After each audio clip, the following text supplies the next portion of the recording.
Მთელი ამ ხნის განმავლობაში ზუგდიდის თეატრში არ შემწყდარა საინტერესო პროცესები და ზუგდიდის თეატრი მიუხედავად იმისა, რომ ძალიან რთულ გზას გადიოდა და გადის ყოველდღიურად, რათა აჩვენოს სპექტაკლები, მაინც ახერხებს და არ წყვეტს პროცესს, ცოცხალ პროცესს და მე მინდა მადლობა გადავუხადო მაყურებელს, რომელმაც ერთი წამითაც არ მიგვატოვა და მადლობა მინდა გადავუხადო ზუგდიდის თეატრს, რომელმაც ერთი წამითაც არ მიატოვა მაყურებელი.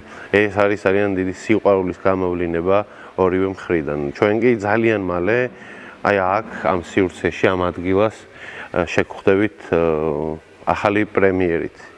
საიდანაც დაიწყება ზუგდიდის თეატრის სიცოცხლის ახალი რაღაც ეტაპი.